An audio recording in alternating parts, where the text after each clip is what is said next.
ಭಾಗದಲ್ಲಿ ರಾಷ್ಟ್ರಪತಿಯವರ ಅಧಿಕಾರ ಮತ್ತು ಕಾರ್ಯಗಳ ಬಗ್ಗೆ ನಾವು ಅಧ್ಯಯನ ಮಾಡೋಣ. ಮೊದಲನೇದು ಶಾಸನೀಯ ಕಾರ್ಯಗಳು. ಅದರಲ್ಲಿ 7 ಅಂಶಗಳು ಬರ್ತವೆ. ಮೊದಲನೇದಾಗಿ ರಾಷ್ಟ್ರಪತಿಯವರು ಸಂಸತ್ತಿನ ಅಧಿವೇಶನವನ್ನು ಕರೆಯುವ, ಅಧಿವೇಶನವನ್ನು ಮುಂದೂಡುವ ಮತ್ತು ಸಂಸತ್ತನ್ನು ವಿಸರ್ಜನೆ ಮಾಡುವ ಅಧಿಕಾರವನ್ನು ಹೊಂದಿರುತ್ತಾರೆ. ಅಷ್ಟೇ ಅಲ್ಲದೆ ರಾಷ್ಟ್ರಪತಿಯವರು ಲೋಕಸಭೆ ಮತ್ತು ರಾಜ್ಯಸಭೆಗಳ ಜಂಟಿ ಅಧಿವೇಶನವನ್ನು ಕೂಡ ನಡೆಸುವ ಅಧಿಕಾರವನ್ನು ಹೊಂದಿರುತ್ತಾರೆ. ಕೆಲವೊಂದು ಸಂದರ್ಭದಲ್ಲಿ ಯಾವುದೇ ಒಂದು ಮಸೂದೆ ಲೋಕಸಭೆಯಲ್ಲಿ ಒಪ್ಪಿಗೆಯನ್ನು ಪಡೆದು ರಾಜ್ಯಸಭೆಯಲ್ಲಿ ಪಡೆಯದೇ ಇದ್ದಾಗ ಅಥವಾ ರಾಜ್ಯಸಭೆಯಲ್ಲಿ ಪಡೆದು ಲೋಕಸಭೆಯಲ್ಲಿ ಒಪ್ಪಿಗೆ ಪಡೆಯದೇ ಇದ್ದಾಗ ರಾಷ್ಟ್ರಪತಿಯವರು ಭಿನ್ನಾಭಿಪ್ರಾಯವನ್ನು ಹೋಗಲಾಡಿಸಲಿಕ್ಕೆ ಜಂಟಿ ಅಧಿವೇಶನವನ್ನು ಕರೆಯುತ್ತಾರೆ. ಇನ್ನು ಎರಡನೇ ಅಂಶ, ರಾಷ್ಟ್ರಪತಿಯವರು ಸಾರ್ವತ್ರಿಕ ಚುನಾವಣೆಯ ನಂತರ ಹೊಸ ಸರ್ಕಾರದ ಮೊದಲ ಅಧಿವೇಶನ ಮತ್ತು ವರ್ಷದ ಮೊದಲ ಅಧಿವೇಶನವನ್ನು ಉದ್ದೇಶಿಸಿ ಪ್ರಾಸ್ತಾವಿಕ ಭಾಷಣವನ್ನು ಮಾಡುತ್ತಾರೆ. ಆ ಭಾಷಣದಲ್ಲಿ ಸರ್ಕಾರದ ನೀತಿ ನಿರೂಪಣೆಗಳನ್ನು ಸಂಕ್ಷಿಪ್ತವಾಗಿ ವಿವರಿಸುತ್ತಾರೆ.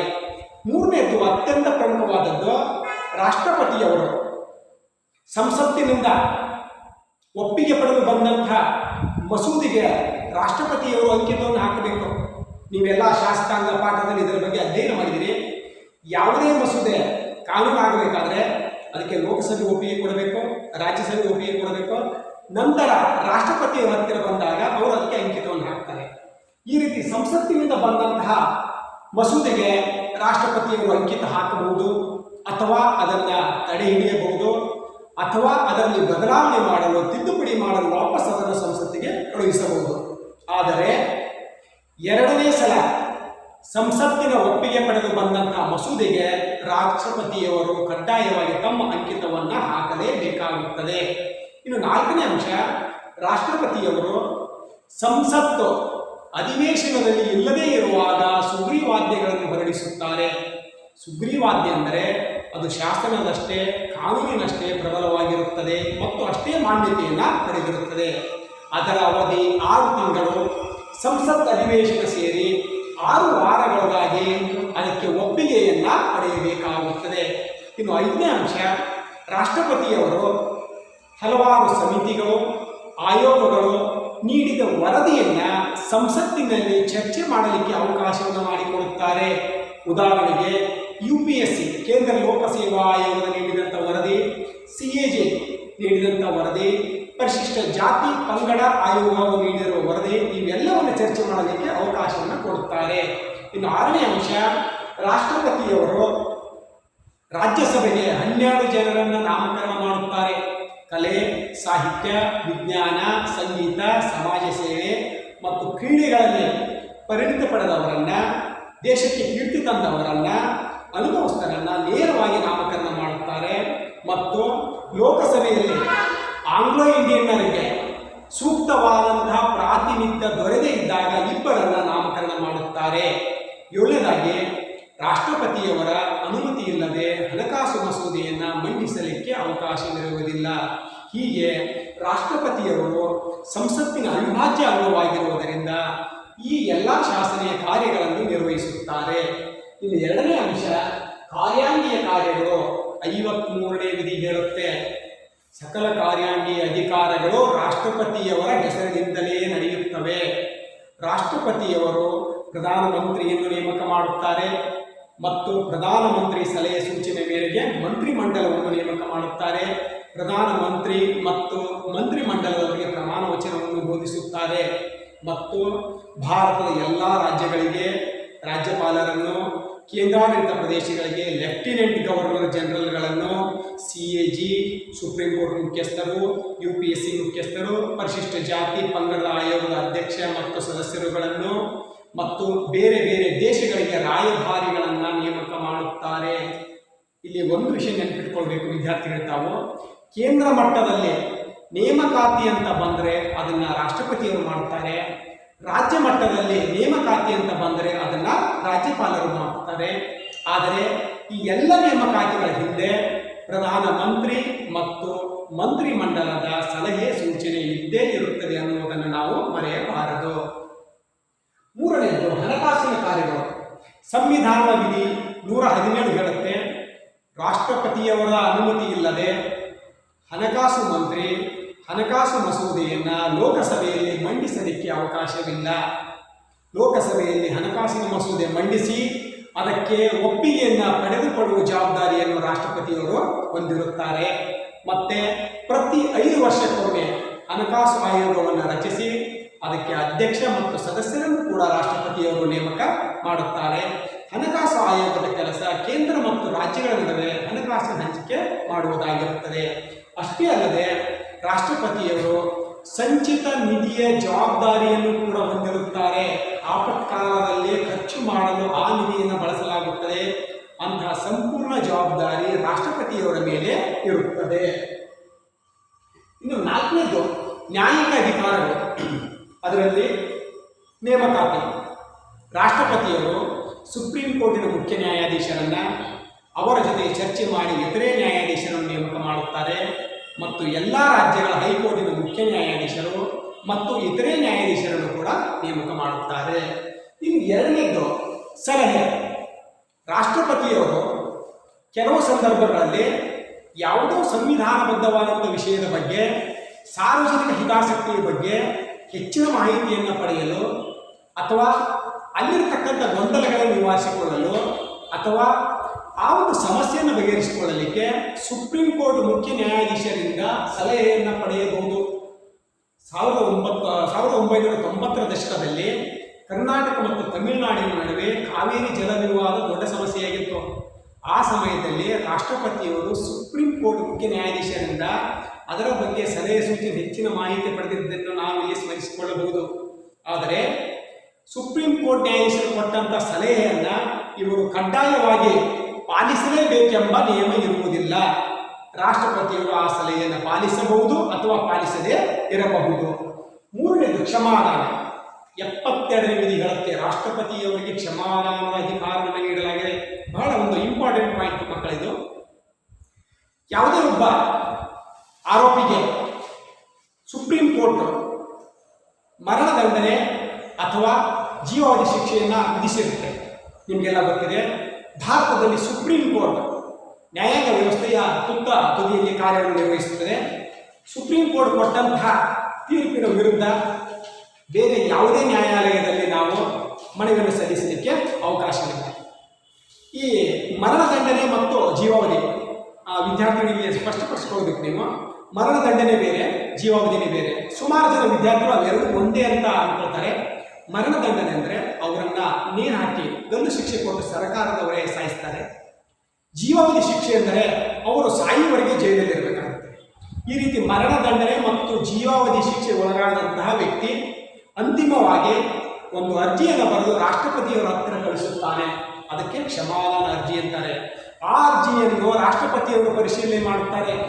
ಪರಿಶೀಲನೆ ಮಾಡಿ ಅಂತಹ ವ್ಯಕ್ತಿ ಶಿಕ್ಷೆಯನ್ನು ತಡೆ ಹಿಡಿಯಬಹುದು ಅಥವಾ ರದ್ದು ಮಾಡಬಹುದು ಅಥವಾ ಅದನ್ನು ಬದಲಾಯಿಸಬಹುದು ಅಥವಾ ಆ ಅರ್ಜಿಯನ್ನು ವಜಾ ಮಾಡಲಿಕ್ಕೆ ಕೂಡ ರಾಷ್ಟ್ರಪತಿಯವರಿಗೆ ಅವಕಾಶವಿದೆ. ಹೀಗೆ ರಾಷ್ಟ್ರಪತಿಯವರನ್ನು ಫೌಂಟೇನ್ ಆಫ್ ಜಸ್ಟಿಸ್ ಎಂದು ನಾವು ಕರೆಯುತ್ತೇವೆ. ಇನ್ನು 5ನೇದು ಮಿಲಿಟರಿ ಅಧಿಕಾರಗಳು. ಸಂವಿಧಾನದ 53(2) ವಿಧಿ ಹೇಳುತ್ತೆ, ಭೂಸೇನೆ, ನೌಕಾಸೇನೆ, ವಾಯುಸೇನೆಗಳ ಮುಖ್ಯಸ್ಥರನ್ನು ರಾಷ್ಟ್ರಪತಿಯವರು ನೇಮಕ ಮಾಡುತ್ತಾರೆ ಮತ್ತು 3 ಸೇನಾಪಡೆಗಳ ಮಹಾದಂಡನಾಯಕರಾಗಿ ಕೂಡ ರಾಷ್ಟ್ರಪತಿಗಳು ಕಾರ್ಯವನ್ನು ನಿರ್ವಹಿಸುತ್ತಾರೆ. ಇನ್ನು 2ನೇದು ಯುದ್ಧ ಘೋಷಣೆ ಮತ್ತು ಶಾಂತಿ ಒಪ್ಪಂದ. ಭಾರತವು ಯಾವುದಾದರೂ ದೇಶದ ವಿರುದ್ಧ ಯುದ್ಧ ಮಾಡಬೇಕಾದರೆ ರಾಷ್ಟ್ರಪತಿಯವರು ಒಪ್ಪಿಗೆ ಅಗತ್ಯ. ಯುದ್ಧವನ್ನು ನಿಲ್ಲಿಸಿ ಯುದ್ಧ ವಿರಾಮ ಅಥವಾ ಶಾಂತಿ ಒಪ್ಪಂದವನ್ನು ಮಾಡಿಕೊಳ್ಳಲಿಕ್ಕೂ ಕೂಡ ರಾಷ್ಟ್ರಪತಿಯವರ ಅನುಮತಿ ಅತ್ಯಂತ ಅಗತ್ಯವಾಗಿರುತ್ತದೆ. ಇನ್ನು CDS ಅಂತ ಕಳೆದ ವರ್ಷ 2019ರಲ್ಲಿ ಕೇಂದ್ರ ಸರ್ಕಾರ ಒಂದು ಹೊಸ ಹುದ್ದೆಯನ್ನು ಆರಂಭ ಮಾಡಿದೆ. CDS, chief of defence staff, ಸೇನಾಪಡೆಗಳ ಮುಖ್ಯಸ್ಥರು ಅಂತ. ಇವರ ಕಾರ್ಯ 3 ಸೇನಾಪಡೆಗಳ ನಡುವೆ ಸಮನ್ವಯತೆಯನ್ನು ತರುವುದಾಗಿದೆ. ಹೀಗೆ CDS ಮುಖ್ಯಸ್ಥರನ್ನು ಕೂಡ ರಾಷ್ಟ್ರಪತಿಯವರೇ ನೇಮಕ ಮಾಡುತ್ತಾರೆ. ಆದರೆ ಈ ಎಲ್ಲ ನೇಮಕಾತಿಗಳು ಯುದ್ಧ ಘೋಷಣೆ, ಯುದ್ಧ ವಿರಾಮದ ಹಿಂದೆ ಪ್ರಧಾನಮಂತ್ರಿ ಮತ್ತು ಮಂತ್ರಿಮಂಡಲದ ಸಲಹೆ ಸೂಚನೆ ಇದ್ದೇ ಇರುತ್ತದೆ ಅನ್ನುವುದನ್ನು ನಾವಿಲ್ಲಿ ಗಮನಿಸಬಹುದು. ಇನ್ನು 6ನೇದು ತುರ್ತು ಪರಿಸ್ಥಿತಿಯ ಅಧಿಕಾರಗಳು. ವಿದ್ಯಾರ್ಥಿಗಳೇ, ಭಾರತ ದೇಶದ ಸಂವಿಧಾನದಲ್ಲಿ ರಾಷ್ಟ್ರಪತಿಯವರಿಗೆ 3 ರೀತಿಯ ತುರ್ತು ಪರಿಸ್ಥಿತಿಯನ್ನು ಘೋಷಿಸಲಿಕ್ಕೆ ಅವಕಾಶವನ್ನು ಮಾಡಿಕೊಟ್ಟಿದೆ. ಒಂದು ರಾಷ್ಟ್ರೀಯ ತುರ್ತು ಪರಿಸ್ಥಿತಿ ವಿಧಿ 352, 2 ರಾಷ್ಟ್ರಪತಿ ಆಡಳಿತ ವಿಧಿ 356, 3 ಹಣಕಾಸು ತುರ್ತು ಪರಿಸ್ಥಿತಿ ವಿಧಿ 360. ಒಂದೊಂದಾಗಿ ನೋಡೋಣ. ಮೊದಲದ್ದು ರಾಷ್ಟ್ರೀಯ ತುರ್ತು ಪರಿಸ್ಥಿತಿ ವಿಧಿ 352. ದೇಶದ ಒಳಗೆ ಅಥವಾ ದೇಶದ ಯಾವುದಾದ್ರೂ ಒಂದು ಭಾಗದಲ್ಲಿ ಬಾಹ್ಯ ಆಕ್ರಮಣದಿಂದಾಗಿ ಅಥವಾ ಆಂತರಿಕ ಗಲಭೆಯಿಂದಾಗಿ ಆ ಸ್ಥಳದಲ್ಲಿ ಆಡಳಿತ ನಡೆಸುವುದು ಕಷ್ಟ ಅಂತ ಅನಿಸಿದರೆ ಸಚಿವ ಸಂಪುಟದ ಒಪ್ಪಿಗೆ ಮೇರೆಗೆ ರಾಷ್ಟ್ರಪತಿಯವರು ರಾಷ್ಟ್ರೀಯ ತುರ್ತು ಪರಿಸ್ಥಿತಿಯನ್ನು ಘೋಷಿಸುತ್ತಾರೆ. ಆ ಸಮಯದಲ್ಲಿ ಅಲ್ಲಿಯ ಸಂಪೂರ್ಣ ಆಡಳಿತ ಪೊಲೀಸ್ ಮತ್ತು ಮಿಲಿಟರಿಯವರ ಅಧೀನಕ್ಕೆ ಒಳಪಡುತ್ತದೆ. ಪ್ರಜೆಗಳ ಮೂಲಭೂತ ಹಕ್ಕುಗಳು ತಾತ್ಕಾಲಿಕವಾಗಿ ರದ್ದಾಗುತ್ತವೆ. ಜೀವಿಸುವ ಹಕ್ಕು ಮಾತ್ರ ಉಳಿಯುತ್ತದೆ. ಇಂಥ ತುರ್ತು ಪರಿಸ್ಥಿತಿಯನ್ನು ಭಾರತದಲ್ಲಿ ಒಂದು ಸಲ 1975ರಲ್ಲಿ ಘೋಷಿಸಲಾಗಿತ್ತು. ಎರಡನೇದು ರಾಷ್ಟ್ರಪತಿ ಆಡಳಿತ ವಿಧಿ 356. ಯಾವುದಾದ್ರೂ ಒಂದು ರಾಜ್ಯದಲ್ಲಿ ಸಂವಿಧಾನಬದ್ಧವಾಗಿ ಆಯ್ಕೆಯಾದಂಥ ಸರ್ಕಾರ ಸರಿಯಾಗಿ ಆಡಳಿತವನ್ನು ನಡೆಸದೆ ಹೋದರೆ ಅಥವಾ ಮಂತ್ರಿಮಂಡಲ ಮತ್ತು ಮುಖ್ಯಮಂತ್ರಿಯ ನಡುವೆ ಸಮನ್ವಯತೆ ಕೊರತೆ ಉಂಟಾದರೆ ಅಥವಾ ವಿಶ್ವಾಸವನ್ನು ಕಳೆದುಕೊಂಡಿದೆ ಅಂತ ಅನಿಸಿದರೆ ರಾಜ್ಯಪಾಲರ ಶಿಫಾರಸಿನ ಮೇರೆಗೆ ಕೆಲವೊಂದು ಸಲ ರಾಜ್ಯಪಾಲರ ಶಿಫಾರಸು ಇಲ್ಲದೇ ರಾಷ್ಟ್ರಪತಿಯವರು ಅಂಥ ರಾಜ್ಯ ಸರ್ಕಾರವನ್ನು ವಜಾ ಮಾಡಿ ಅಲ್ಲಿ ರಾಷ್ಟ್ರಪತಿ ಆಡಳಿತವನ್ನು ಹೇರುತ್ತಾರೆ. ಆ ರಾಜ್ಯದ ಆಡಳಿತ ಸಂಪೂರ್ಣವಾಗಿ ಕೇಂದ್ರದ ನಿಯಂತ್ರಣಕ್ಕೆ ಒಳಪಡುತ್ತದೆ. ರಾಜ್ಯಪಾಲರು ರಾಷ್ಟ್ರಪತಿಯವರ ಪ್ರತಿನಿಧಿಯಾಗಿ ಕಾರ್ಯವನ್ನು ನಿರ್ವಹಿಸುತ್ತಾರೆ. ಇಂಥ ತುರ್ತು ಪರಿಸ್ಥಿತಿಯ ಅವಧಿ 6 ತಿಂಗಳಿರುತ್ತದೆ. ಗರಿಷ್ಠ ಅದನ್ನು 3 ವರ್ಷದವರೆಗೆ ನಾವು ವಿಸ್ತರಿಸಬಹುದು. ಆದರೆ ಸಂಸತ್ ಅಧಿವೇಶನದಲ್ಲಿ 6 ತಿಂಗಳಿಗೊಮ್ಮೆ ಅದಕ್ಕೆ ಒಪ್ಪಿಗೆಯನ್ನು ಪಡೆಯಬೇಕಾಗುತ್ತದೆ. ರಾಷ್ಟ್ರಪತಿ ಆಡಳಿತ ಭಾರತದಲ್ಲಿ ಈವರೆಗೂ ಸುಮಾರು 130 ಸಲ ಈ ಒಂದು ತುರ್ತು ಪರಿಸ್ಥಿತಿಯನ್ನು ಘೋಷಿಸಲಾಗಿದೆ. ಮೂರನೇದ್ದು ಹಣಕಾಸು ತುರ್ತು ಪರಿಸ್ಥಿತಿ ವಿಧಿ 360. ದೇಶದ ಒಳಗೆ ಸಾಲದ ಪ್ರಮಾಣ ಜಾಸ್ತಿಯಾದಾಗ, ಹಣಕಾಸಿನ ಅಸ್ಥಿರತೆ ಉಂಟಾಗ, ಆರ್ಥಿಕ ಅಸ್ಥಿರತೆ ಉಂಟಾದಾಗ ರಾಷ್ಟ್ರಪತಿಯವರು ಹಣಕಾಸು ತುರ್ತು ಪರಿಸ್ಥಿತಿಯನ್ನು ಘೋಷಿಸುತ್ತಾರೆ. ಇಂಥ ಸಮಯದಲ್ಲಿ ರಾಜ್ಯಗಳು ಖರ್ಚು ವೆಚ್ಚಗಳ ಮೇಲೆ ತಮ್ಮ ನಿಯಂತ್ರಣವನ್ನು ಪಡೆದುಕೊಳ್ಳಬೇಕಾಗುತ್ತದೆ. ಸರ್ಕಾರಿ ನೌಕರ ಸಂಬಳವನ್ನು ನಿಲ್ಲಿಸಬಹುದು ಅಥವಾ ಕಡಿಮೆ ಮಾಡಬಹುದು. ಸುಪ್ರೀಂ ಕೋರ್ಟ್ ನ್ಯಾಯಾಧೀಶರು, ಹೈಕೋರ್ಟ್ ನ್ಯಾಯಾಧೀಶರ ಸಂಬಳ ಭತ್ಯೆಗಳನ್ನು ಕೂಡ ಕಡಿಮೆ ಮಾಡಬಹುದು ಅಥವಾ ನಿಲ್ಲಿಸಬಹುದು. ಇಂಥ ಪರಿಸ್ಥಿತಿಯನ್ನು ನಾವು ಆರ್ಥಿಕ ತುರ್ತು ಪರಿಸ್ಥಿತಿ ಎಂದು ಕರೆಯುತ್ತೇವೆ. ಇದಕ್ಕೂ ಕೂಡ ಸಂಸತ್ತು 6 ತಿಂಗಳೊಳಗಾಗಿ ಒಪ್ಪಿಗೆಯನ್ನು ಕೊಡಲೇಬೇಕಾಗುತ್ತದೆ. ಆದರೆ ಇಲ್ಲಿಯವರೆಗೆ ಹಣಕಾಸು ತುರ್ತು ಪರಿಸ್ಥಿತಿಯನ್ನು ಭಾರತದಲ್ಲಿ ಒಂದೇ ಒಂದು ಸಲ ಘೋಷಿಸಲಾಗಿಲ್ಲ. ವಿದ್ಯಾರ್ಥಿಗಳೇ, ಈ ಎಲ್ಲ ರಾಷ್ಟ್ರಪತಿಯವರ ಅಧಿಕಾರ ಮತ್ತು ಕಾರ್ಯಗಳನ್ನು ಗಮನಿಸಿದಾಗ ನಮಗನಿಸುತ್ತೆ, ರಾಷ್ಟ್ರಪತಿಗಳು ನಿಜವಾಗಿಯೂ ಇಷ್ಟೆಲ್ಲ ಅಧಿಕಾರವನ್ನು ಚಲಾಯಿಸ್ತಾರೆ, ಇವರಿಗೆ ಇಷ್ಟೆಲ್ಲ ಅಧಿಕಾರ ಇದೆಯಾ ಅನ್ನತಕ್ಕಂಥ ಪ್ರಶ್ನೆ ಬರುತ್ತೆ.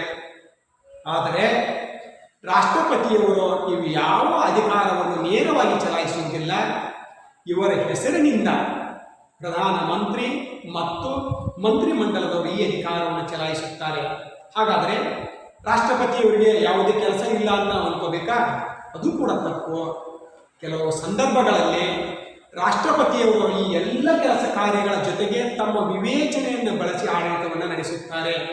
ಉದಾಹರಣೆಗೆ, ಲೋಕಸಭಾ ಚುನಾವಣೆ ನಂತರ ಯಾವುದೇ ಪಕ್ಷಕ್ಕೂ ಸ್ಪಷ್ಟ ಬಹುಮತ ಬರದೇ ಇದ್ದಾಗ ಯಾವ ಪಕ್ಷದ ನಾಯಕನನ್ನು ಸರ್ಕಾರ ರಚನೆ ಮಾಡಲಿಕ್ಕೆ ಆಹ್ವಾನ ಮಾಡಬೇಕು ಅನ್ನುವುದು ರಾಷ್ಟ್ರಪತಿಯವರ ವಿವೇಚನೆಗೆ ಬಿಟ್ಟಿರುತ್ತದೆ.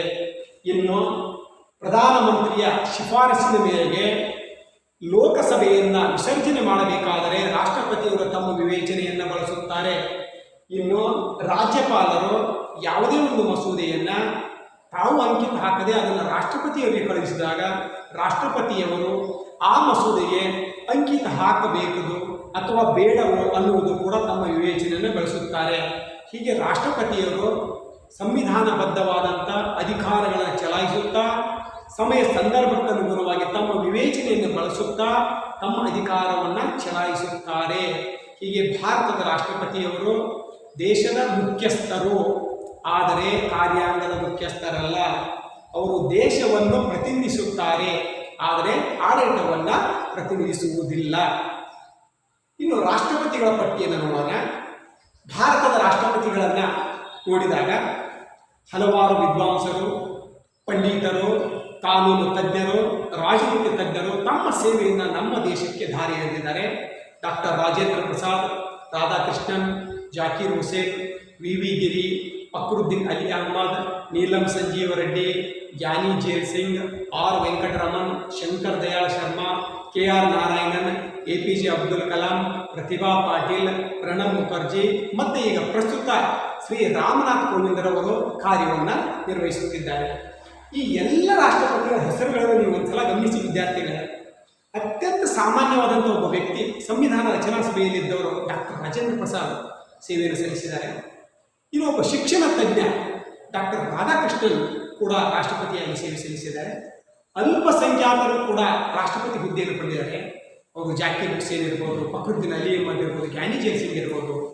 ಇನ್ನು ಅತ್ಯಂತ ಕೆಳ ಸಮುದಾಯದಿಂದ ಬಂದಂಥ ವ್ಯಕ್ತಿ ಡಾಕ್ಟರ್ ಕೆ.ಆರ್. ನಾರಾಯಣನ್, ಅವರು ಕೂಡ ರಾಷ್ಟ್ರಪತಿಯಾಗಿ ಸೇವೆ ಸಲ್ಲಿಸಿದ್ದಾರೆ. ಒಬ್ಬ ಬೋಧಕ ಮತ್ತು ವಿಜ್ಞಾನಿಯಾಗಿ ಡಾಕ್ಟರ್ APJ ಅಬ್ದುಲ್ ಕಲಾಂ ಕೂಡ ಸೇವೆಯನ್ನು ಸಲ್ಲಿಸಿದ್ದಾರೆ. ಒಬ್ಬ ಮಹಿಳೆ ಕೂಡ ರಾಷ್ಟ್ರಪತಿ ಹುದ್ದೆಯನ್ನು ಚಲಾಯಿಸಬಹುದು ಅಂತ ತೋರಿಸಿಕೊಂಡಂಥ ದೇಶ ನಮ್ಮದು, ಶ್ರೀಮತಿ ಪ್ರತಿಭಾ ದೇವಿ ಸಿಂಗ್ ಪಾಟೀಲ್. ಈಗಿರತಕ್ಕಂಥ ಶ್ರೀ ರಾಮನಾಥ್ ಕೋವಿಂದ್ ಇರಬಹುದು, ಅವರಿಗಿಂತ ಹಿಂದೆ ಇದ್ದಂಥ ಅರ್ಥಶಾಸ್ತ್ರಜ್ಞ ಪ್ರಣಬ್ ಮುಖರ್ಜಿ ಇರಬಹುದು.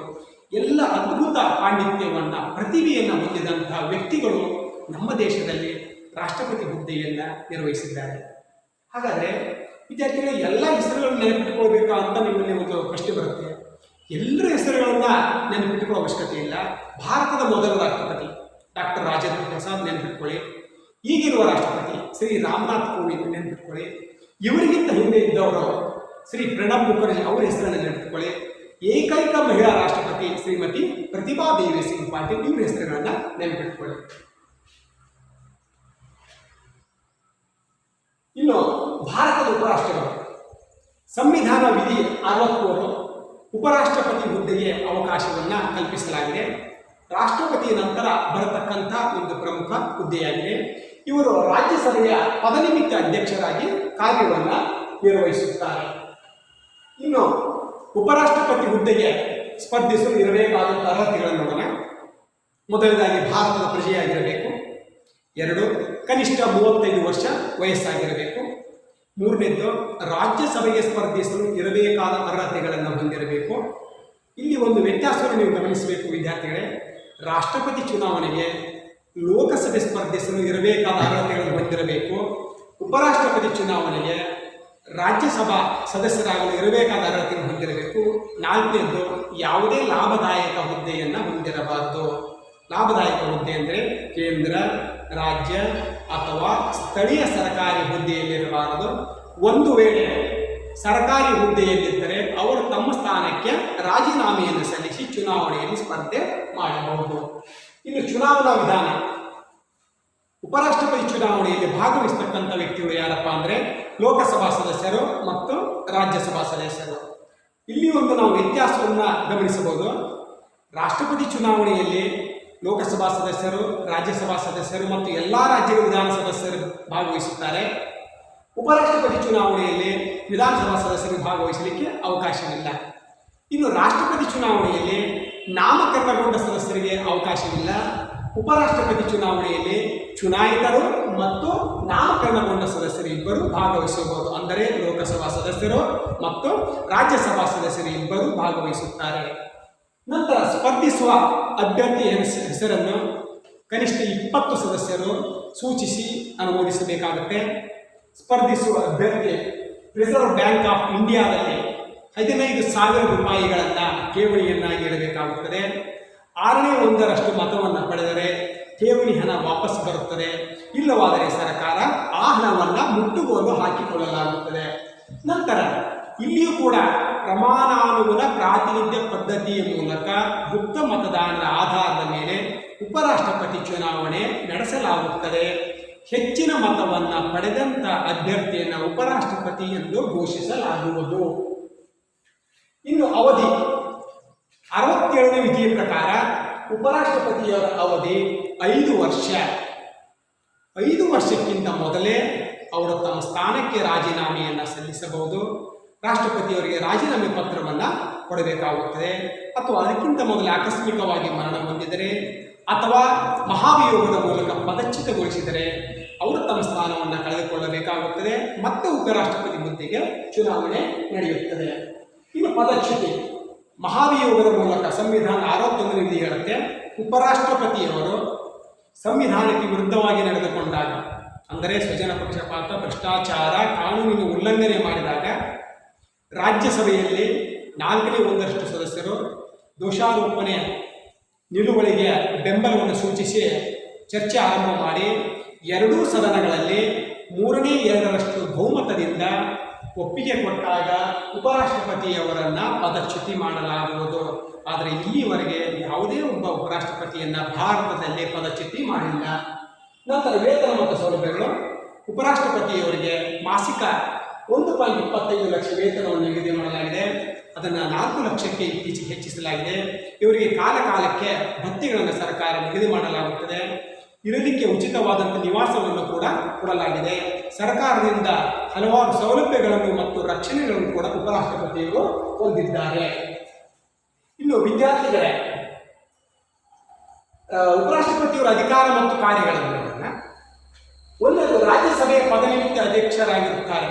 ಅಂದರೆ ಉಪರಾಷ್ಟ್ರಪತಿಯವರು ರಾಜ್ಯಸಭೆಯ ಕಾರ್ಯಕಲಾಪಗಳನ್ನು ನಡೆಸುವ ಜವಾಬ್ದಾರಿಯನ್ನು ಹೊಂದಿರುತ್ತಾರೆ. ಅಲ್ಲಿಯ ಸಂಸತ್ತ ಆ ಒಂದು ಅಧಿವೇಶನವನ್ನು ನಡೆಸುವುದು, ಅಲ್ಲಿ ಸದಸ್ಯರ ಸಂಖ್ಯೆ ಕಡಿಮೆ ಇದ್ದರೆ ಅದನ್ನು ಮುಂದಕ್ಕೆ ಹಾಕುವುದು, ಸದನ ಸದಸ್ಯರ ಹಕ್ಕುಗಳನ್ನು ರಕ್ಷಣೆ ಮಾಡುವುದು, ಸದನದ ಘನತೆಯನ್ನು ಕಾಪಾಡುವ ಜವಾಬ್ದಾರಿಯನ್ನು ಉಪರಾಷ್ಟ್ರಪತಿಯವರು ಹೊಂದಿರುತ್ತಾರೆ.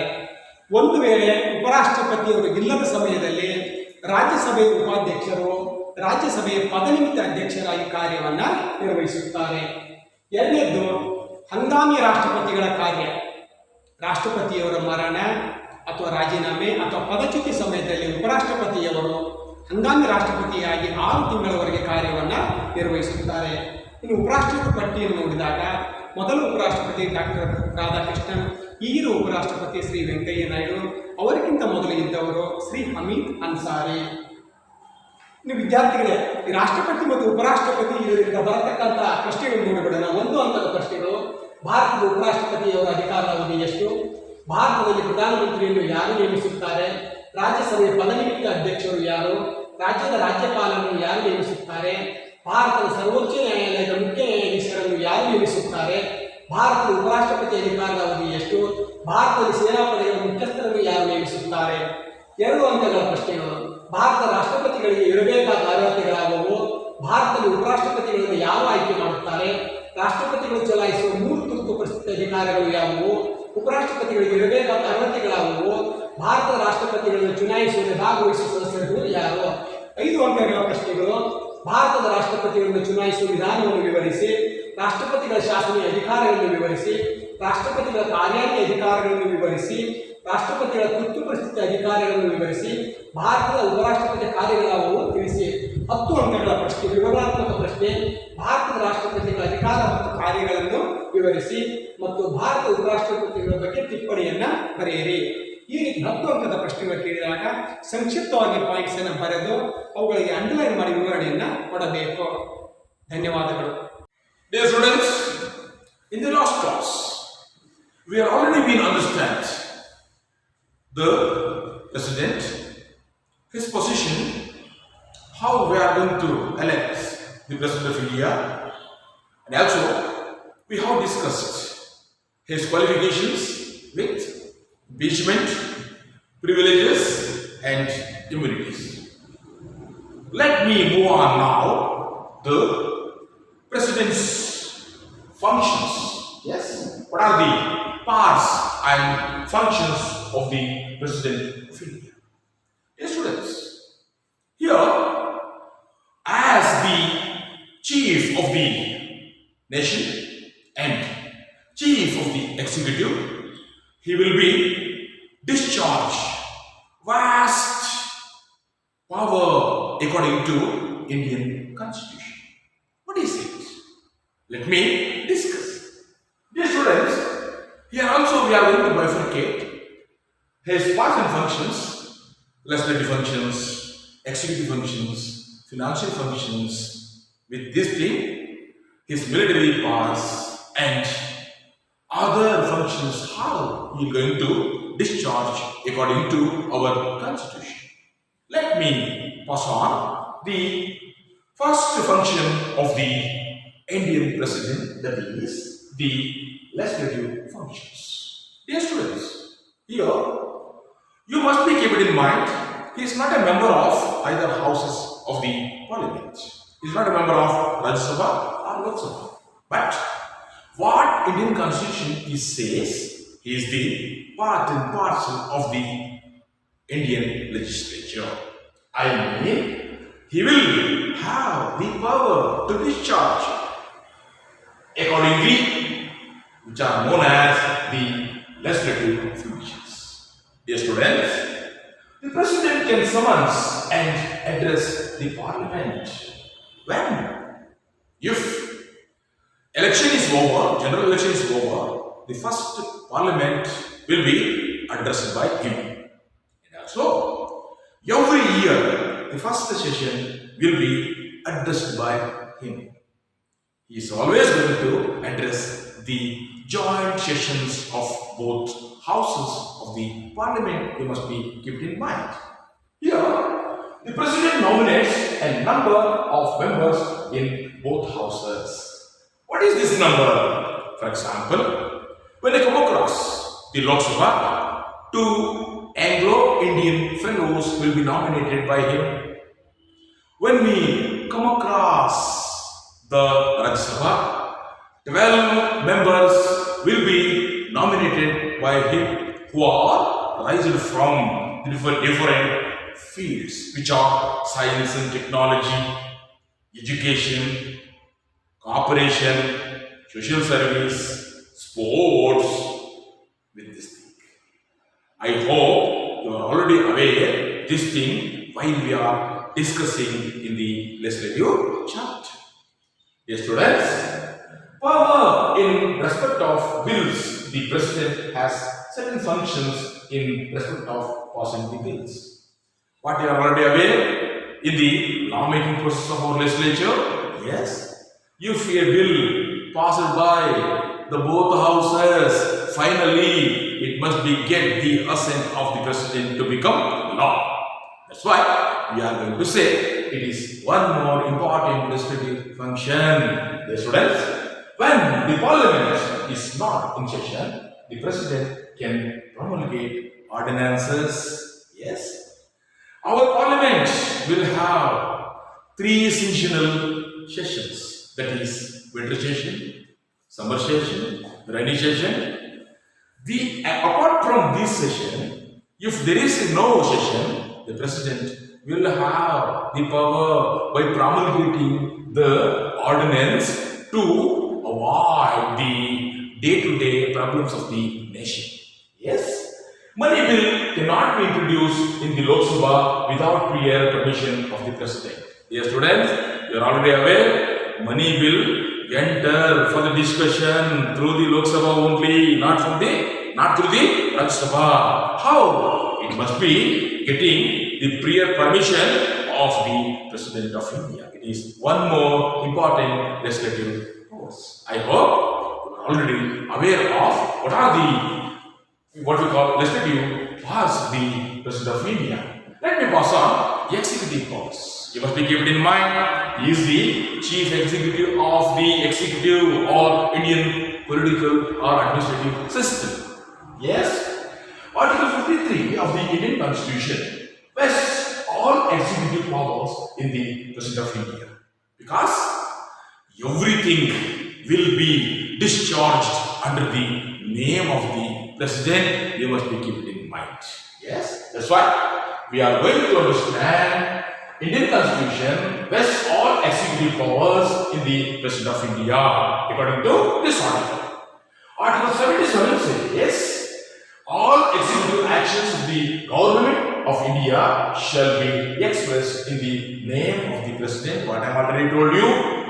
The President appoints the Prime Minister and his cabinet colleagues, Council of ministers on the list of Prime Minister's advice. He is the appointing authority of the Prime Minister and his cabinet colleagues.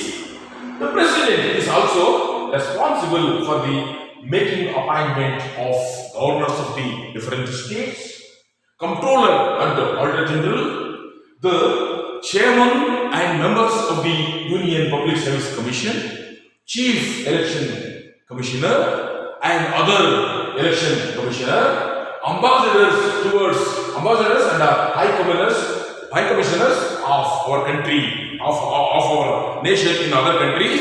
Yes, these are all important appointments will be made under the executive part of the President of India. Let me pause now. After the completion of what we call legislative and executive parts of our President, the important thing is one more, that is financial parts. In what way he is going to engage these parts? We have to understand very simply, dear students. Money bill can be introduced in Lok Sabha only with the President's consent as per Article 117, what we are already understand. The President appoints the Finance Commission to look after the financial position of the different governments of the Indian nation. Yes, the Finance Commission is going to grab the information about the Indian economic or financial condition. This Finance Commission will be appointed by the President of India. The consolidated fund of India is at the disposal of the President. You must understand, Indian nation will have two types of funds, that is consolidated and contingency. While discharging the money from the what we call consolidated fund, it must be on the assent given by the President of India. I mean, these two funds will be protection of the President of India. You must be kept in mind. It is the important financial matters which are with the presidential parts. Yes? Let us move on. Judicial powers. What? Our Indian President is going to act as a higher officer of the judiciary, also not only legislature and executive. Yes? The President appoints the judges of the Supreme Court and High Courts of Indian nation. Yes, you must be keeping in mind, the Chief Justice of India will be get oath of office by the President of India. Yes, every judges of the Supreme Court and High Court will be appointed by the President himself. The President considers a question of law or matter of public importance has arisen, then he can seek for the advice of the Supreme Court. While he is going to discharge his executive or administrative powers, many disputes will be arise.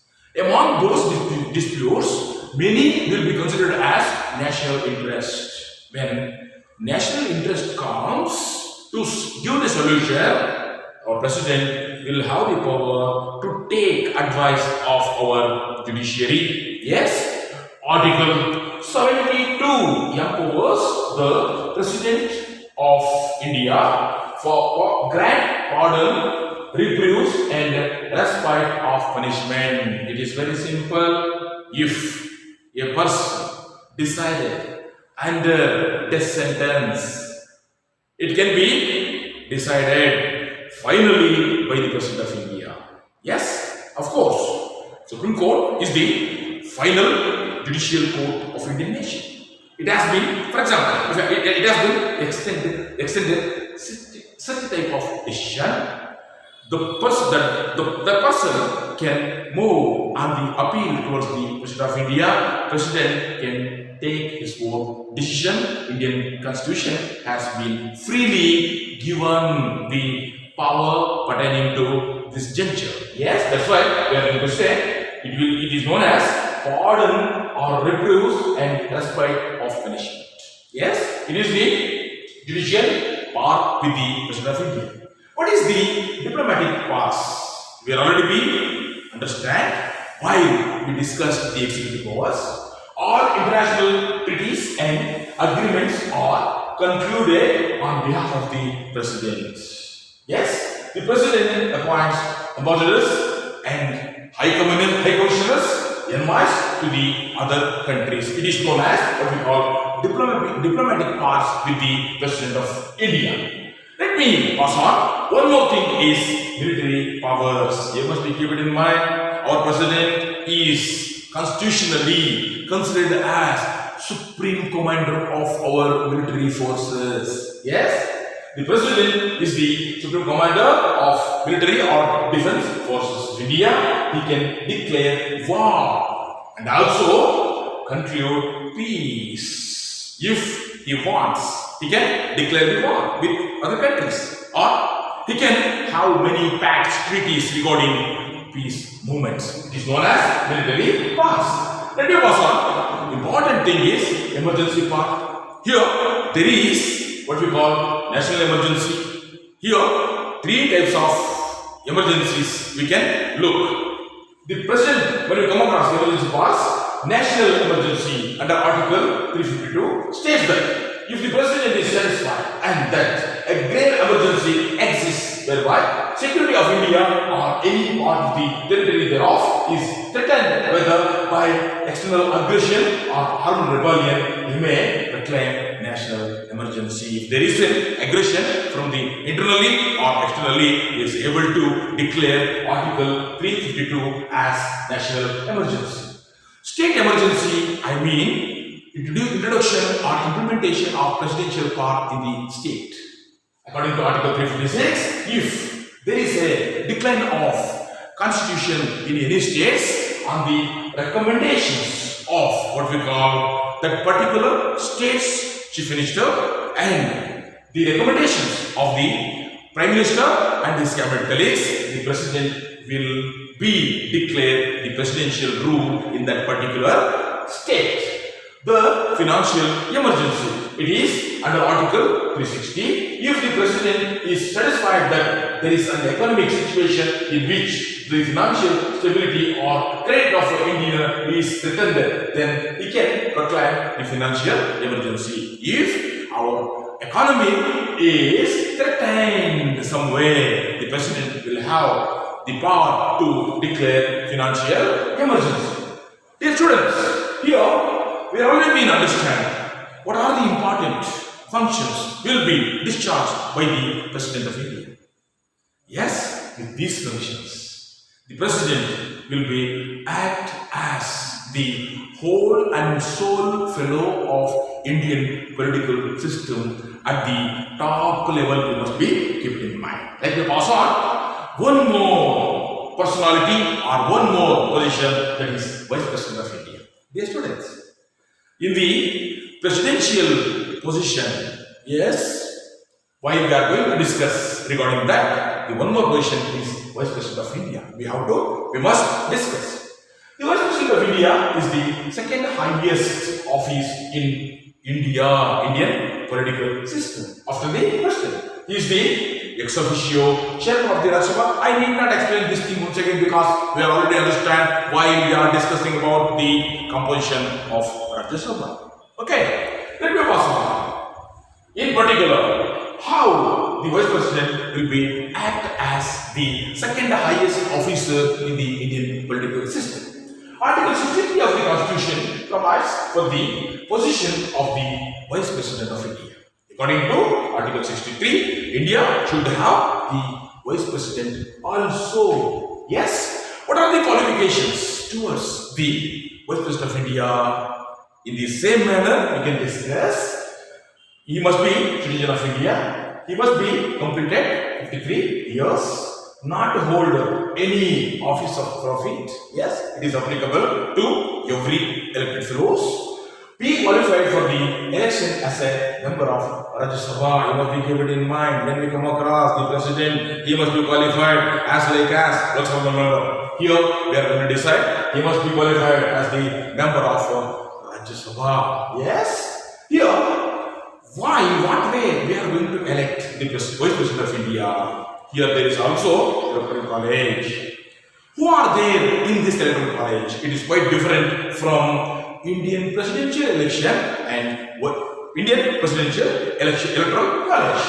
The Vice President is elected by an electoral college which consisting of both the houses or members of both the houses of the parliament. Yes.